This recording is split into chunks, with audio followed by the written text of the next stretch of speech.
Assalamualaikum warahmatullahi wabarakatuh. Kami dari kelompok 5 dengan anggota Farid Prihasna, Hanif Amarudin, M. Badrus Solihuddin, Nanda Apriliana, dan Nora Fadila akan menjelaskan tentang proses pembuatan serat wol dan polyester sampai tahap benang. Yang pertama, pengertian wol. Wol adalah serat yang diperoleh dari rambut hewan keluarga Caprinae, terutama domba dan kambing, tetapi bisa juga berasal dari rambut mamalia lain seperti alpaka atau ilama. Karakteristik serat wol. Yang pertama, wol tidak bersifat reusable, tetapi juga biodegradable. Yang kedua, mampu meregang hingga 50% ketika basah dan 30% ketika kering. Yang ketiga, wol tahan terhadap listrik statis. Yang keempat, bersifat higroskopis. Proses pengolahan serat wol. Yang pertama, pencucukan bulu domba atau sheep shearing. Pencucukan bulu domba biasanya dilakukan secara rutin selama 1 tahun sekali. Seekor domba betina dapat menghasilkan 15 pound wol, sedangkan seekor domba jantan dapat menghasilkan 20 pound wol. Wol yang barusan dicukur disebut raw wol atau wol mentah. Yang kedua, penyortiran bulu domba. Wol mentah dari proses pencucukan disortir berdasarkan kualitas seratnya. Kualitas wol terbaik berasal dari sisi, bahu, dan bagian belakang, sedangkan kualitas terendah berasal dari bagian bawah. Wol dinilai dari segi kehalusan serat dan panjang seratnya. Panjang serat wol bisa sangat bervariasi, tergantung asal hewan tersebut dan faktor jenis domba. Setelah disortir, wol dari kelas yang sama dikompresi dan dikemas ke dalam bundel untuk proses berikutnya. Karena domba tidak pernah mandi, serat tersebut nantinya harus dicuci terlebih dahulu.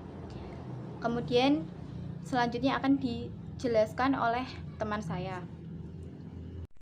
3. Pencucian bulu domba.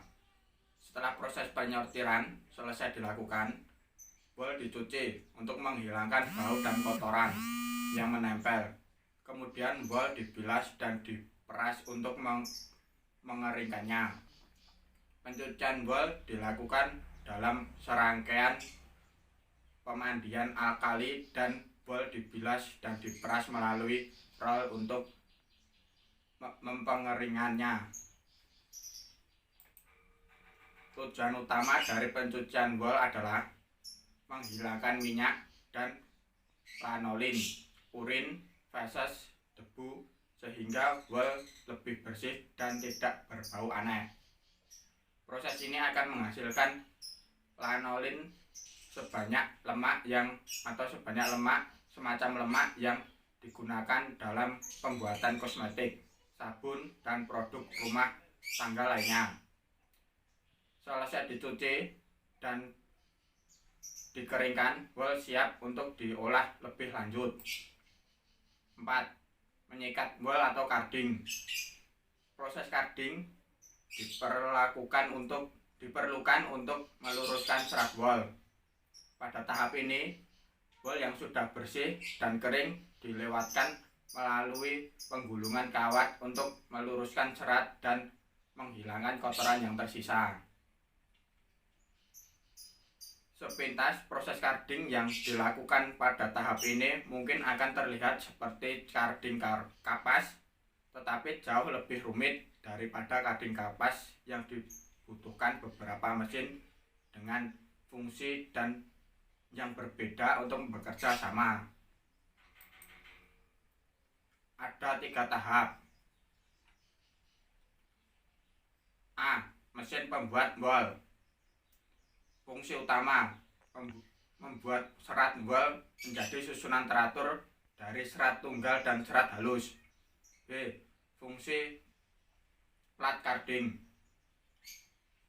Fungsi utama: menghapus wol kasar dengan sangat baik dan hampir 50% sampai 70% wol kasar dibuang pada tahap ini. C. Mesin carding wol domba. Fungsi utama: menghilangkan ketombe dan menghapus wol kasar yang tidak dapat dihapus oleh mesin pembukuan wol atau mesin carding datar. Langkah carding terakhir adalah ketika wol tersebut dipisahkan menjadi sehelai benang atau strip dan dikumpulkan ke gulungan untuk proses spinning atau putar. Strip yang dipisahkan ini juga disebut sebagai roving. Yang kelima, pencampuran wol. Untuk menambah kualitas dari wol itu sendiri, pada tahap ini dapat dilakukan pencampuran wol dengan serat lain. Yang keenam, pewarnaan wol. Setelah selesai disikat, sekarang wol sudah bisa diberi warna sesuai ketentuan yang ada. Serabut wol umumnya dapat menyerap pewarna sangat efisien pada setiap tahap pengolahannya. Untuk mendapatkan efek pencelupan yang lebih baik dilakukan setelah proses carding. Yang ketujuh, spinning. Spinning merupakan langkah pengolahan wol yang dihasilkan selama carding diubah menjadi benang. Untuk bahan tenun, benang wol biasanya dibuat sangat halus, dan untuk bahan rajut, benang wol biasa dibuat lebih tebal. Kemudian, proses pembuatan benang dari serat polyester. Perkembangan serat polyester. Serat polyester merupakan serat buatan yang paling banyak digunakan sejak pertengahan abad ke-20. Serat ini pada awalnya dikembangkan oleh Carothers, kemudian dikembangkan ke seluruh dunia dengan nama yang berbeda-beda. Hampir 40% dari produk serat polyester di dunia digunakan untuk membuat benang. Benang filamen polyester kemudian digunakan sebagai bahan pembuatan kain dengan teknik rajut ataupun tenun. Dahulu benang polyester ini dianggap kurang nyaman untuk dijadikan pakaian karena seratnya yang bersifat hidrofobik atau susah menyerap air atau keringat. Namun seiring dengan perkembangannya teknologi, serat polyester sudah dapat direkayasa agar dapat menyerap air atau mengalirkan udara atau hollow fiber. Sedangkan benang polyester yang berupa staple dapat digunakan sebagai bahan pengisi bantal, bed, atau sofa. Selain itu, serat polyester yang memiliki kekuatan tinggi dapat digunakan untuk membuat tali, ban berjalan, sabuk pengaman, kain ban, dan sebagainya. Selanjutnya, saya akan menjelaskan tentang pembuatan benang dari serat polyester. Untuk membuat benang dari serat polyester diperlukan 3 tahap, yaitu tahap polimerisasi, drying, dan juga melt spinning. Yang pertama ada tahap polimerisasi. Untuk membuat polyester, dimetil tereftalat yang merupakan bahan intermediat petrokimia yang berasal dari parasilin direaksikan dengan etilen glikol. Bahan kimia yang terbentuk dari reaksi tersebut berupa monomer alkohol. Kemudian akan dikombinasikan dengan asam tereftalat dengan menaikkan suhunya hingga mencapai 280 derajat Celcius sehingga terbentuklah polyester. Polyester yang terbentuk melalui proses polimerisasi ini masih berupa lelehan. Kemudian akan diekstruksi hingga membentuk helaian panjang. Kemudian proses yang kedua adalah proses drying. Setelah polyester terbentuk melalui proses polimerisasi, helaian yang dihasilkan akan didinginkan hingga menjadi brittle. Bahan tersebut kemudian akan dipotong hingga menjadi chips-chips kecil, yang kemudian akan dikeringkan untuk mempertahankan konsistensinya. Kemudian tahap yang ketiga adalah tahapan melt spinning. Polimer chips yang dihasilkan melalui proses drying kemudian akan dilelehkan pada suhu antara 260 sampai 270 derajat Celcius hingga membentuk cairan menyerupai sirup. Cairan tersebut kemudian akan dilewatkan pada kontainer logam yang berlubang atau sering disebut dengan istilah spinneret, dan kemudian akan ditekan keluar melalui lubang-lubang kecil tersebut. Lubang-lubang yang terdapat dalam jumlah lubang yang terdapat dalam spinneret akan menentukan ukuran dari benang yang dihasilkan. Pada tahap melt spinning ini juga terdapat penambahan berbagai bahan kimia ke dalam cairan untuk menghasilkan material yang bersifat lebih kuat, antistatik, dan juga lebih mudah diwarnai.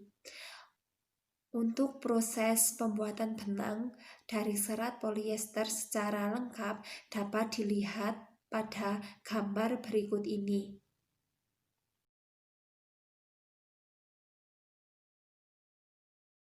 Saya akan melanjutkan presentasi sifat dan morfologi serat polyester. Yang pertama, sifat serat polyester. Serat polyester merupakan serat buatan yang paling banyak divariasikan bentuk penampangnya, mulai dari bentuk bulat, segitiga, ataupun bergerigi seperti rayon viskosa. Bentuk penampang serat akan mempengaruhi sifat penampakan seratnya. Misalnya, bentuk segitiga akan menyebabkan serat berkilau seperti sutra, sedangkan bentuk bergerigi menyebabkan serat lebih nyaman dipakai karena banyak menyimpan udara di sela-sela permukaannya. Yang kedua, morfologi serat polyester. Secara umum, serat polyester berbentuk silinder lurus untuk penampang memanjangnya dan bulat untuk penampang melintangnya. Selain itu juga terdapat bintik-bintik kecil pada permukaan menunjukkan adanya titanium dioksida sebagai penyuram. Lalu karakteristik serat polyester. Daya serap. Serat polyester memiliki daya serap hidrofobik, moisture regain sebesar 0,4%. Yang kedua, daya celup terhadap warna. Serat ini dapat dicelup dengan zat warna dispersi. Yang ketiga, efek panas. Serat polyester tahan panas sampai suhu 200 derajat dan akan meleleh pada suhu 250 derajat. Yang keempat, elastisitas. Pada penarikannya 8%, dapat kembali ke bentuk semula sampai 80%. Yang kelima, biologi. Serat ini tahan terhadap serangga, jamur, dan bakteri. Lalu kimia. Tidak tahan terhadap alkali kuat, tahan terhadap asam, dan larut pada metil salisilat dan M-kresol. Pembakaran. Serat ini apabila dibakar mengeluarkan asap hitam, tidak meneruskan pembakaran, meleleh, dan meninggalkan bulatan keras. Sinar matahari. Serat ini apabila kena sinar matahari akan menguning dan kekuatan akan menurun jika terlalu lama terkena penyinaran. Stabilitas dimensi. Serat ini stabil dalam pencucian setelah melewati proses heat setting. Lalu kekuatan. Serat ini memiliki kekuatan 4,5 sampai 7 gram per diner. Yang terakhir, mulur. Serat ini memiliki kemuluran 25 sampai 11%.